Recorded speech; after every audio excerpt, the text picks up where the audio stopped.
The University of Canterbury's infection risk model of airborne transmission team is proud to present a preliminary video on speech airflow with and without face masks.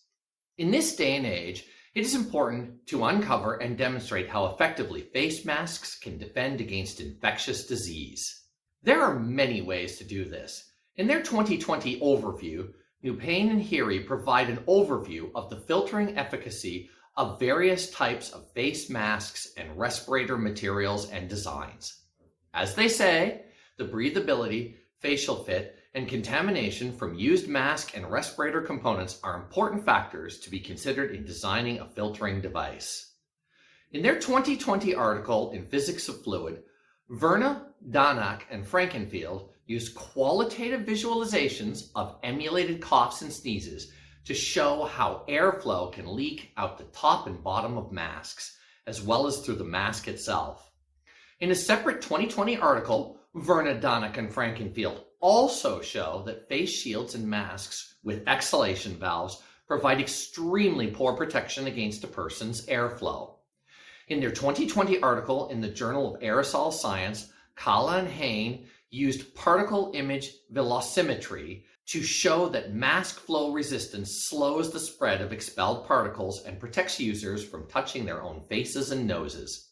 However, homemade face masks cannot work as well as commercial FFP2, N95, or K95 unless expertly constructed from vacuum cleaner bag filters. In addition, masks do not provide as much benefit as physical distance or good ventilation and cannot do so unless filtration materials improve. In their 2021 IEEE Open Journal of Engineering and Medicine and Biology article, Viola et al. Also show similar results and add that the smaller the aerosol particles, the less protection face masks afford both the wearer and people in the environment of the person wearing the face mask. Smaller particles are harder to filter and leak out the top, bottom, sides, and back of the mask. Here, we present a preliminary report on the effects of 13 different masks and one mask variant on airflow from speech. We focus on speech airflow data from 3 tests: speech without a mask, with a mask that was marketed solely for pollen filtration, and with a particularly well-fitting surgical mask. We will see airflow features passing through mask filters. It is important to note this does not mean that virus-bearing particles will necessarily pass through the masks. However, viruses will definitely leave the wearer through leaks around the edge of the mask, and some viruses attached to smaller particles may pass through the filters. In order to visualize airflow, we designed a single mirror Schlieren system using an old 1950s spectrometer mirror with a silvered face. It is 400 millimeters in diameter and has a focal length of 3.5 meters. The mirror was mounted onto a 3-point platform to provide maximum stability. We used a green LED light through a pinhole, here shown being tested through a larger aperture. The light was directed towards the large mirror, where it reflected back to the knife edge shown in this image. Behind the knife edge is a Photron FastCam SA5 camera. When adjusted properly, the knife edge allows tiny differences in air density to alter the refraction of light. This refraction changes the brightness seen by the camera, as seen in this photo of the effects of heat rising from a hand. Video was set to record at 250 frames per second in order to allow fast data capture and storage. We recorded the same speaker producing a paragraph containing almost all the sounds of English. The beige hues on the waters of the loch impressed all, including the French Queen, before she heard the symphony again, just as young Prince Arthur wanted. The speaker talked without a face mask and with 13 different masks, one with and without the filter installed. Data was post-processed by subtracting the initial frame from all subsequent frames in order to diminish the effects of tiny flaws and imperfections in the mirror's surface. Each image was rebalanced against the intensity in the top of the mirror to reduce the flicker from subtle vibrations impacting the building at the time of recording. The images were then processed through a color lookup table generated from Maureen Stone's Tableau orange, gray, and blue ordered diverging gradient, as implemented in the GG Themes package for the R statistical package. The post-processing itself was completed using the script-based Image Magic utility, and it transformed very subtle differences in gray, dimmed by the low light intake of high-speed filming, into high contrast depictions of the changes in air density caused by speech airflow. We then put these images into videos. The videos show title and waveforms on the left-hand side and show the Schlieren recordings on the right-hand side. On the title side, they show the title and condition and the phrase spoken in the video, which does not have audio due to being played back 8.33 times slower than it was filmed. When the video reaches speech, it shows the word and phrase currently being spoken. Below the title, you see a waveform with a red line indicating the current time. On the Schlieren side, the videos highlight the mirror's dimensions and focal length in the upper left-hand quadrant. They show the video recording and playback frame rate in the upper right-hand quadrant. They show the air density scale in the lower left-hand quadrant.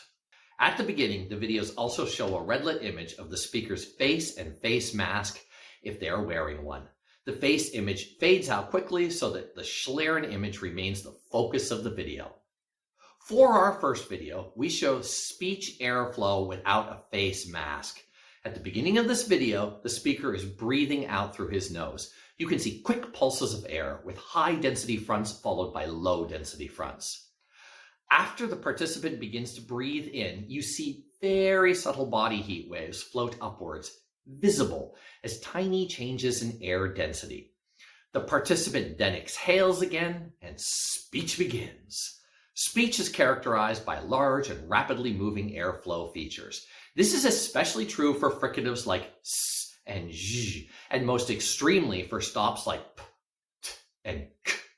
Here you can even see the airflow from the k in lock blow right past the air from the ah vowel.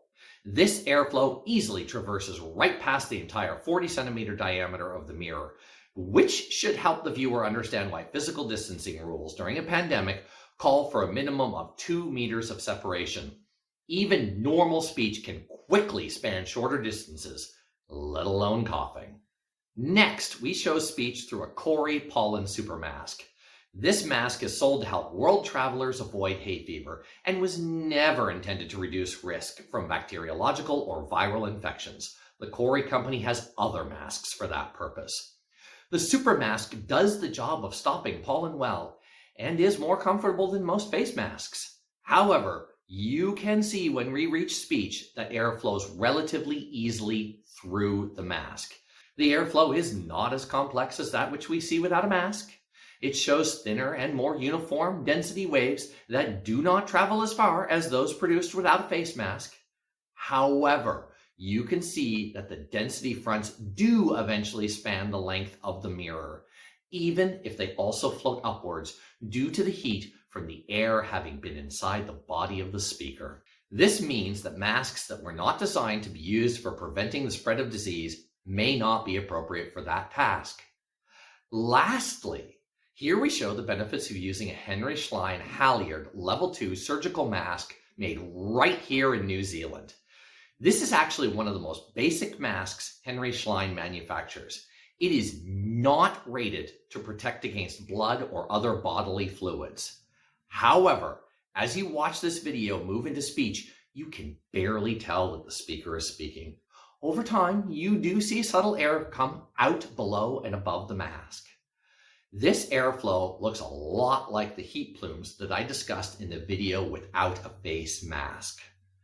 These videos illustrate the span of possible influences of face masks on airflow as compared to not wearing a mask.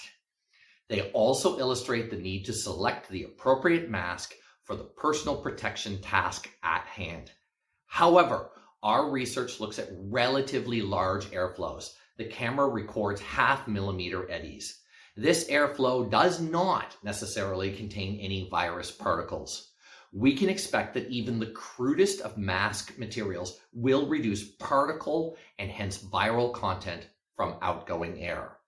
So while the pollen mask may not be appropriate for use to prevent disease, it is very likely that the filter captures virus particles effectively, despite the high degree of front-facing airflow. Instead, researchers would need to use participants with active cases of COVID-19 and collect virus particles when speaking with and without face masks in order to identify the viral loads that can escape past face masks. This is not a thing that can even be done in relatively COVID-free New Zealand. In addition, our research setup cannot detect all the air that leaks around the edges or back of a mask. This flow is hidden from the video. However, the Henry Schlein mask in particular shows very little leakage of air moving towards a person facing the speaker. This indicates a reduced risk of the spread of any infection from the front of the mask. Lastly, we know speakers are easier to understand when you can see them speak. That's why there's a market for clear face masks. And in some of my other research, we have demonstrated that even the airflow itself may assist in understanding speech in noisy environments. So it is hard to quantify all the costs and benefits of face mask usage. Wise policymakers consider many sources of possibly conflicting information from health researchers, doctors, psychologists, economists, and business people. They also adapt their policies to changing information and conditions. And with that, we conclude this presentation.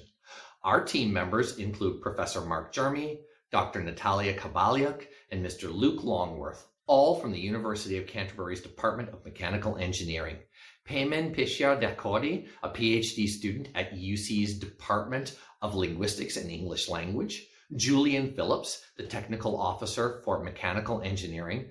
Bill Mose, who is Mechanical Engineering's Project Engineer for Thermodynamics and Fluid Dynamics, and myself, Dr. Donald Derrick of UC's New Zealand Institute of Language, Brain and Behavior.